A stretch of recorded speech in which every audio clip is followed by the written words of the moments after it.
In order to celebrate the 20th anniversary of the iconic Subaru WRX, Subaru has flown me out to Northern California to take a look at the 2022 WRX, the all-new next generation model. Now, I should tell you, full disclaimer, I don't yet know how much this WRX is going to cost, but I can tell you pretty much everything else about it. The first thing to know about the new WRX is that this is no longer a performance Impreza. In fact, Subaru says that this is as closely related to the current generation Impreza as the Forester is related to the Impreza. This has different engines under the hood, different transmissions, different all-wheel drive systems, and every component of the body is different. Doors, hood, A-pillars, roof, underbody, etc. Everything is different than the Impreza. And that gave Subaru a surprising amount of flexibility to do exactly what they wanted with the next generation of the WRX, rather than being constrained by the proportions, the body, and mounting points that we find in the Impreza. So this is a little bit different than the Civic Si or the Civic Type R that's going to be coming up soon, or even in some ways than the Elantra N or other related Hyundai N products, because this is definitely less related to the mainstream sedan that you might be thinking of. It's clear that the designers wanted the WRX to look like a member of the family, so this looks an awful lot like the rest of the Subaru lineup with very similar headlights, similar grille up front, fog lights below. But this also looks a little bit perhaps more like some of the crossovers in the lineup to some folks' eyes, with all of the body cladding that you find on the WRX now. We have black body cladding on the bottom with some interesting texture there, but of course we have the signature WRX hood, which definitely gives this a youthful appearance. LED headlights are standard, LED fog lights are optional, but you'll find those on most trims, and if you get the top-end versions of the WRX, then the headlights steer in the corners. The uniqueness of the WRX is really obvious as you work your way around the vehicle. This is not simply an Impreza with a tighter greenhouse and tacked-on fender flares. In fact, these somewhat controversial cladding components right here are flush with the body. They don't pop out. That's not what's giving this the clearance for the 245 width tires that this model has on it. 235 width tires are standard, 245s are optional, but interestingly enough, they're all summer tires, no all-season tires from the factory. At 183.8 inches long, this is a little bit longer than the Subaru Impreza. A lot of that happens in the front bumper and the rear bumper. This is unquestionably related to the Impreza, but again, it's not simply a sportier version of the Impreza. And that's important to keep in mind because it makes the design of the WRX look much more cohesive than a lot of performance trims out there. Most performance variants of mainstream vehicles share about 99% of their body in white with the mainstream vehicle. The body in white is the structure of the car, basically. It's the sheet metal and the structural metal of the vehicle that make up the car itself without everything that's bolted on. No interior, no doors, no hood, etc. It's the very structure of the vehicle. For most performance variants, that's 99% the same from the bottom end to the top end. But the WRX, it's completely different. For some folks, the cladding on the rear end is a little bit more controversial than the cladding on the front or around the sides. This definitely is going to be a little bit easier to replace if you have to, if you decide to take your vehicle rallying or something like that. We have the distinctive quad exhaust tips down there at the bottom and combination LED tail lamp modules. That's something that I hadn't expected. We have incandescent turn signals and then LED brake lamps. There's a subtle spoiler right there on top of the trunk lid. And this is still a trunk lid. This is not a Sportback. It hasn't gained a hatchback variant. One thing I wasn't expecting in the new WRX, and maybe it's a result of all this cladding here, is that we actually have more ground clearance than we find in the Impreza, 5.4 inches here. Under the hood, which is supported by struts rather than a prop rod, a touch that I really appreciate, we find a functional hood scoop, top-mounted intercooler, as we've seen in Subarus for a while, and a new 2.4-liter turbocharged boxer engine. This engine is related to the one that we find in the Subaru Ascent, but it has been tweaked for duty in the WRX, not only to improve its horsepower and performance curve versus what we see in a crossover, but also to improve durability at different RPMs. Horsepower comes in at 271 peak, torque at 258 pound-feet, so a little bit more power, about the same torque as before. But the big difference is the way the torque comes on. This has a much broader torque curve than the previous engine, and you will really notice that out on the road. The standard transmission is still a 6-speed manual transmission with the viscous center coupling. It'll send power 50% to the front, 50% to the rear under most situations. Unless, of course, you need a little bit more power on either axle. If something is slipping, it will send power where it's required. The automatic transmission is still a CVT. Some folks have been really disappointed by that, but Subaru is promising great things for what they have now called a Subaru Performance transmission rather than a CVT. That gives you a different center coupling. It'll actually send more power to the rear, 55% to the rear, 45% to the front. Full disclosure, I have not spent too much time with the Subaru Performance transmission just yet. I have been driven around the track in a WRX with that transmission, but I have not driven it myself yet. Fuel economy is going to be the best with the 6-speed manual transmission because of the gear ratios involved. They're really aggressive with that CVT. 22 mpg is what you'll find with the manual transmission, 21 combined if you choose the Subaru Performance Automatic. Now you should know that rather unfortunately, if you want to get adaptive dampers, which are available in the WRX, you can only get the automatic. Because of the standard manual transmission, active driver assistance tech happens a little bit differently in the WRX versus most Subarus. You cannot get adaptive cruise control or some of their other safety systems known as eyesight with a manual transmission. So this one doesn't have a dual camera setup right here behind the windshield, it just has a single camera right there behind the rearview mirror. Some active safety tech is standard, some more is optional, but you'll only get the complete suite if you get the CVT. Each trim level gets unique upholstery, but there are 3 basic seat designs used in the WRX. The base seat is a full manual design, but we still have a manual tilt telescopic steering column in that vehicle. The limited trim gets this multi-way power driver seat that I'm sitting in right now. It has a 2-way lumbar support there, but no memory on the door. The passenger seat remains a manual seat even in this design. If you get the top-end GT trim, then it gets Recaro seats, which I actually found to be a little bit less comfortable than the Subaru seats. Jumping into the back, we find 79.6 inches of combined legroom. That's front row plus second row, identical to the Impreza. But we have a little bit less headroom back here, 36.7 inches versus 37.2. And that is noticeable in the rear. I do have to kind of scrunch myself down if I want to put my head back there to the headrest. And that does make this middle seat, for me, really uncomfortable. One thing that's surprising is that even though the body tucks in a little bit, shoulder room is pretty similar to the Impreza, but headroom right up here around the pillars, that is just a little bit tighter. One really nice touch, Subaru still gives us 60/40 folding rear seat backs. Oftentimes when companies are trying to share a structure between mainstream and performance variants of the same vehicle, we get struts back here, or they will completely block off the folding rear seat. And Subaru, by giving the WRX a specific platform, has been able to retain this feature and then strengthen the body around it to make sure you can still get the best of both worlds. We again have those split folding 60/40 seats in the back. If we go under the load floor, we find some divided storage with these foam trays right here. One thing that I found surprising is that Subaru still gives us a threaded mount point for a spare tire. We just don't have one. And as you can see, the well is definitely spare tire shaped. Why no spare tire? Well, Subaru wouldn't exactly say, but it's most likely all about curb weight. This is 300 to 500 pounds heavier than a Subaru Impreza, but keep in mind the WRX is much more of a performance-oriented vehicle. So a lot of the additional structure, the rigidity, etc., the wider body, all of that adds weight to a vehicle. So you should expect it to be heavier than the mainstream version, and that's probably why they deleted the spare. Now let's go for a quick spin around the interior. We have controls that are very similar to the rest of the Subaru lineup for the optional moonroof. That moonroof itself is a pretty standard sized unit. It goes to just over the driver and front passengers' heads. This is a limited trim, so we get WRX embroidered on the front seat headrests, height adjustable shoulder belts. As I said before, the upholstery changes trim level to trim level. This is a limited trim, so we have the faux suede here in light gray and dark gray sections. So that's not an optical illusion there. Red stitching on the sides, pretty aggressive bolsters on the seat back cushion and on the seat bottom cushion, but I had no problem finding a comfortable driving position. I actually found these seats to be among the most comfortable as far as small sedans in America go. Moving over to the front doors, the style is very similar to other Subaru models, but not too many components are directly shared. We have a bottle holder down there at the bottom of the door, red stitching again. A lot of soft touch components going on in here. On the dashboard, soft touch middle section there, soft touch upper section, stitching right there for this section. Dark plastic trim there, sort of a metallic effect thing. Pretty decently sized bin-style glove compartment. You'd have no problem fitting large tablet computers in there. And then moving to the middle of the dashboard, we find the optional 11.3-inch LCD. This is basically the same infotainment system that we find in the Outback and the Legacy. As you can see, it has a really big display there, and this is one of the few systems available that gives CarPlay in this portrait orientation for even more screen real estate. The controls go all the way down here to the climate controls down there at the bottom, trip computer and other functions right there across the top. If you get the base version of the WRX, then you get a twin screen setup similar to what we see in the base Outback, but all the other trims are going to have this large LCD. Base models will have a key. This is where the key goes. I'm kind of sad that there's kind of a plastic cover there rather than a different steering column trim. Start-stop button right there for the rest of the trims. 2 USB inputs down here. Large storage area. You can definitely keep those larger smartphones in there. This is the 6-speed manual transmission shift pattern. Reverse is exactly where it should be, right over there to the right and then down. We still have a little lockout for it, however, so you can't just go from first all the way there to reverse. You do have to pull on that in order to do that. handbrake as you'd expect, 2 large cup holders right here, and then a fairly small center console storage area. On the driver's side, we find a partial LCD instrument cluster, trip computer right there in the middle on that LCD, and then physical gauges for the rest. The engine's now running, so you can hear a little bit of a rumble here in the cabin. We have a flat bottom steering wheel with a really attractive design, WRX logo right there in the middle.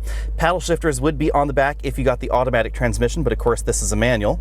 On the left side of the wheel, we have buttons for the infotainment system along with the phone. These buttons control the multifunction LCD right there between the speedometer and tachometer. On this side, we have buttons for regular cruise control. If you got the automatic, you could get adaptive cruise control, but that system is not available here. Out on the road, the first thing you're going to notice about the new WRX is the wider power band from this 2.4-liter engine. Some folks are really into engines that are a little bit peaky, but personally I prefer an engine with a slightly broader torque band. Now this still revs up to about 6,000 RPM and peak horsepower happens just under 6,000 RPM, but the nature of the engine is definitely different than before, and perhaps a little bit closer to my taste. There's so much torque, you don't really have to do many gear changes if you're out on your favorite winding mountain road like this if you don't want to, but all the ratios are pretty low. And that's one of the reasons that fuel economy is not quite as good as it might be in something that is the size of the WRX, because this transmission was definitely targeted at someone that really is interested in rowing the gears if they want to. And in typical Subaru fashion, this is of course a boxer engine, so it has a very distinctive exhaust note out on the road, whether you're revving the nuts off or whether you're just lugging the engine in 4th or 5th gear. The other thing you'll notice with the WRX is that Subaru has definitely given themselves room for improvement with upcoming performance versions and of course the long-rumored STI version. This doesn't have Brembo brakes like you found on the previous generation, available in optional trims, or you'll find probably on the STI as well. The exhaust note is definitely aggressive, but it's not quite as boy racer as you'd find on that next generation STI either. But the suspension tune is definitely on the firm side. Now, unfortunately, I have not been able to test the new GT model with the adaptive dampers. That should be coming soon. Unfortunately, you can only get the adaptive dampers with the continuously variable transmission, which Subaru is calling their performance transmission, because they don't really want you to call it a CVT. It's still a CVT. But it does imitate gears, and I have been driven in that model out on a track, and it definitely shifts faster than you might think, with definitely more of an automatic transmission feel than other Subarus with continuously variable automatic transmissions. So it definitely appears to be an improvement over that traditional Subaru CVT. In the adaptive damper equipped car, supposedly the suspension tune in sport mode is going to be very similar to the regular WRX suspension tune, but things will get softer if you're interested in that. According to the charts that they showed me earlier in the day, in sport mode it's going to be ever so slightly firmer than this model, normal is going to be a decent amount softer, and then comfort softer than that. It's worth noting that some competition, like the new Civic Si, only has 2 suspension modes, so you don't have quite as much adaptability or variability as you'll find in the WRX. Now if you do get that GT model, you can also customize drive mode settings for a bunch of different settings in the vehicle. That is not available in the model that I'm driving here. An interesting twist with the WRX is that even though this is available with an automatic transmission, and most of the competition sell more of the automatics than they do of the manuals, Subaru is the other way around. 85% of WRX buyers are buying the manual transmission. And I think it's easy to see why. This has a good feel to it. The shifts aren't terribly long, so it doesn't feel like I'm driving a tractor. I could wish for a little bit of an improvement in the clutch engagement, but this is just about perfect. I prefer the clutch feel in this to the clutch feel in the Civic Si. It really feels like the travel's just too long in the clutch pedal in the Civic Si, and the way all the pedals meet together in that or in the GLI or the GTI, for me at least, those vehicles have just an ever so slight disconnect with the driver when I'm talking about the way the pedals function. This feels just about perfect. When the road starts winding, the other thing you'll definitely notice is that all WRX models come standard with summer tires. 235 with summer tires are standard, 245 with summer tires on the top end models. For a vehicle that is advertised as the all-weather alternative, I was surprised that there's no factory all-season or factory winter tire option. I would love to see Subaru have some sort of interesting WRX winter package, for instance, that could give you some really grippy winter tires and maybe a different wheel set. Especially since the market, theoretically, for something like the WRX is someone that lives in the snow belt and wants all-weather fun. I would, for instance, really love to see Subaru give us 2 sets of wheels, one with summer tires and one with winter tires. That would be a seriously cool option. Gold tires for the winter, anyone? But at any rate, back to the paved road that I'm on right here. The WRX handles absolutely incredibly. They've done a lot of chassis improvements to this vehicle. They've reworked the steering, they've reworked the suspension design, they've reworked the attachment points to the body. This now rides on the same global platform as everything else in the Subaru lineup, and that's definitely paid dividends when it comes to engineering synergy. But this doesn't really ride or drive like any other Subaru. This feels more direct, it definitely feels more engaging. And the all-wheel drive system is a very unique feature in the WRX. It always has been, and in today's performance market in the mainstream segment, it's even more impressive. Performance all-wheel drive systems are expensive to engineer, and it affects the development of all components in the drivetrain. That's why they're pretty rare when we're talking about affordable vehicles like the WRX. You could get something like a Volkswagen Golf R with its all-wheel drive system, which is definitely impressive, but it's more expensive than the WRX. And you won't find all-wheel drive for any price in a Hyundai N or a Honda Type R. It's also worth noting that if you really wanted an automatic transmission, you won't find that on offer in the Type R either. Clearly, the simple addition of all-wheel drive puts this in a different category than something like an Elantra N or a Civic Si. But the very nature of this drivetrain is different as well, because those two vehicles, and pretty much everything that this competes with, is a front-wheel drive-based vehicle with a transverse engine under the hood.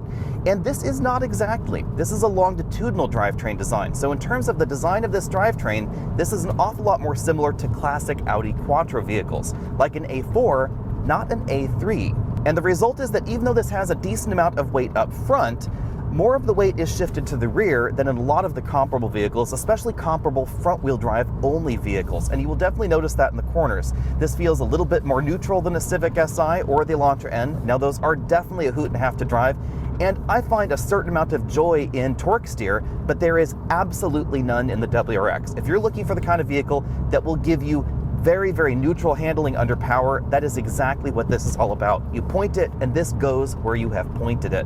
If you get the WRX with the automatic transmission, then it will send a tiny bit more power to the rear, 55% to the rear, 45% to the front. This is a trick that we have seen from Subaru in the past. It's not going to turn the WRX into a rear-wheel drive vehicle. It's not going to feel like a Ford Mustang or a Chevy Camaro out on the road. It's always going to feel much more civilized, but it will perhaps give you the ability to have a little bit more rear-end rotation than you'll get in the manual transmission, because this has a viscous coupling and it's going to portion power approximately 50-50 front and rear. Neutral handling and all-wheel drive are essential components to the WRX, and that's what really separates this from sideways alternatives that are similarly priced, but just not the same thing, like a Camaro or a Ford Mustang, or even something like a Kia Stinger. The Stinger is going to have 4 doors, it's going to be much bigger than this, it actually has a hatch in the rear. Price tag, it's not going to be too far off this, but for the price, you're probably only going to be able to get the rear-wheel drive model. And while that's certainly a lot of fun, it's not the same kind of fun as an all-wheel drive vehicle, and there's no manual transmission offered. Similarly, the Camaro and the Mustang are tons of fun to drive. They're the modern-day muscle cars, but again, not exactly the same kind of fun. It's a little bit difficult to talk about fuel economy at this point in time, but according to Subaru, this model should get 21 mpg. Now that I'm out on a rougher section of road, you will definitely notice that the WRX is very firmly sprung. This suspension has a little bit more suspension travel than before, and they have retuned the dampers definitely over the previous version, so I think the ride quality is a little bit better. But if you are looking for that next level in comfort, that next level in drivability, you're probably going to want something with adaptive dampers. You're going to want either the GT model of this, which is coming a little bit later, or some of the alternatives that offer adaptive dampers for a similar price point. You're just not going to get the same sort of entire package that we get in the WRX. And you also aren't going to get the same kind of handling precision around corners. This hugs corners incredibly well, and the suspension, even though it can feel a little bit bouncy at times, is not bobbleheady as it has been in other versions of the WRX, and the rear suspension doesn't get upset in broken pavement in the corners. If you're looking to get your hands on the new WRX, these will be on dealer lots spring of 2022. Now, rather unfortunately, Subaru has not said how much the WRX is going to cost. You can expect that to come out closer to the on-sale date, probably sometime in January or perhaps even early February. Now, Subaru has said that the most popular model is going to be the premium trim. The premium and limited trims are the ones that I spent most of my time with today. The base trim is going to come standard with a decent amount of content. It's going to come with the summer tire standard, although 235s, not quite as wide as these tires, 17-inch wheels.